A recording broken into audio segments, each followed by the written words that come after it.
Greetings, Minecrafters, and welcome to another Minecraft discussion at the Notch. My name is Kimberly Quinn, and I am thrilled, absolutely elated to have this chat with you today on embracing your inner sorcerer.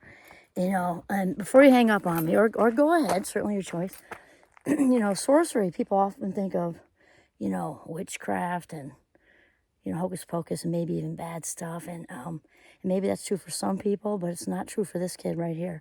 Sorcery for me, and I love being the wizard of well-being at Champlain. Sorcery is also about, well, it's just enormous fun for one, but really it's being connected to the source that ties us all together, the universe, God, call it however you want to.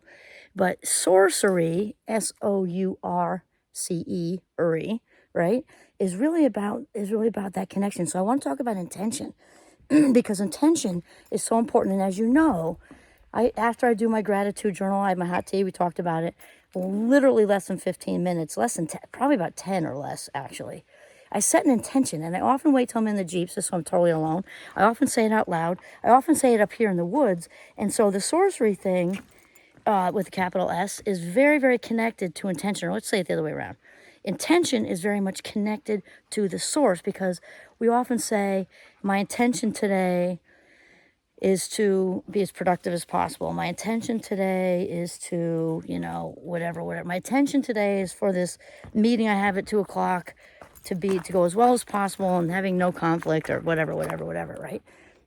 Well, really, and that's good. The effort of that is good. The grit is good. We want the grit. What we just want to be sort of mindful of is that intention all by itself, just kind of declaring that, has an element of ego in it. Like, I'm going to make it happen. And granted, the grit and effort are good, although the intention part, in the powerful sense of it really happening, is really about the connection to source, God, universe, higher power, however you want to say. Because we talked about the alignment thing. When we are in alignment, when our personality, our signature strengths, our authentic purpose are in alignment with what the universe wants for us, that's when we set the world on fire.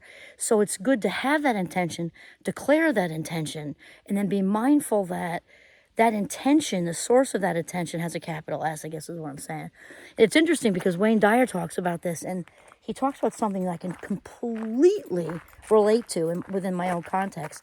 And actually, he uses a writing example, which I can also relate to, where one of his books that was on the New York Times best-selling list, which mine was not, but it was still fun writing it. He talks, I think it was the Erroneous Zones, maybe it's all of them, I don't know, but how they wrote themselves, and it feels like he can't even take credit for it. Well, in my own context, not, the book wasn't nearly as exposed and big and huge like that, but when I wrote my first book, Striving for the Purple Heart, it was about, young mothers and really trying to do it all and, burning both ends of the candle and how rewarding and wonderful it was, but blah, blah, blah, blah, blah. So I literally wrote that book in a tree fort when my kids were, whoever was home at the time, were taking naps, like right outside their windows, and much like Wayne Dyer, with a notebook and a pen, actually, because I just wanted the old school feel of it. And then people, when it was published, people said lots of nice things about it. And I kept, in my head, but then I actually verbalized it. I didn't, like, the book wrote itself. I didn't write it. And that is not, just like, it feels wild to compare myself to one of the greats here, but this is just the context. Again, the books weren't nearly on the same level.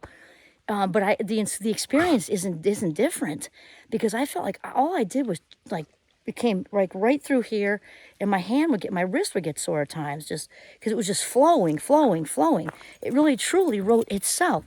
And so that's kind of what we're talking about. So when we set our intention in the morning, have that mindful awareness that it's about declaring something, willing something, and yet kind of surrendering that over to the source.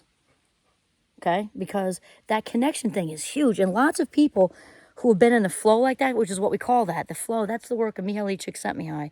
Cognitive flow is when we are in such a zone, like I was writing with that, and Wayne Dyer talks about with the writing, you lose all track of who you are, not like in a codependent way, in a good way, where you become one with the paper. I don't know how else to say it. Or you're one with the computer, writing, typing, da da da, and you lose track of time, and it's just wild. So when we think of just our intention for the day, we, even if we're not writing a book, we still want to think about being, sort of achieving that on some level.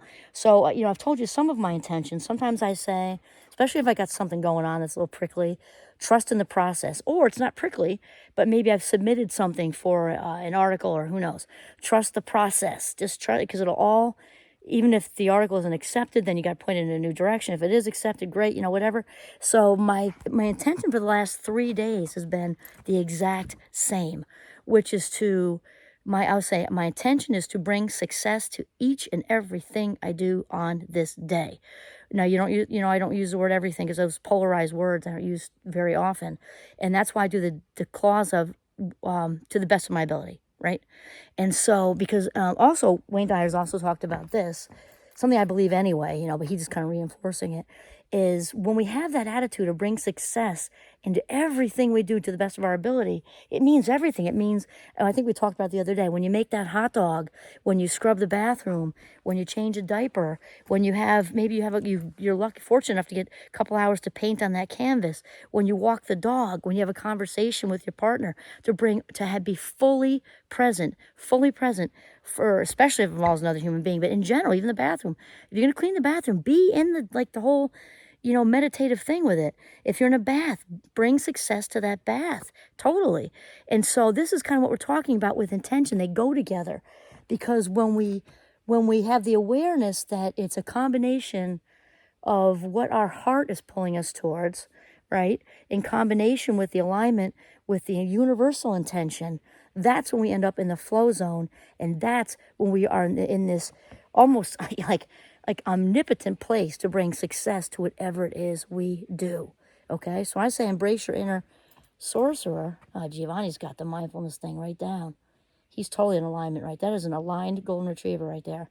Okay, so intention. Set an intention every single day with the awareness that you're aligned with the force that runs through us all. It's not like the source is out there in the trees. I mean, it's out there in the trees too, but it's also running through my black t-shirt right now, like all over the place, and running through you, and running through G, and just running through everywhere. So it's really intention with the connection to the great and the biggest intention. And that's when you will set the world on fire. Okay, this is Kimberly Quinn signing off from the beautiful Notch in Northern Vermont. Have a mindful, very intentional day.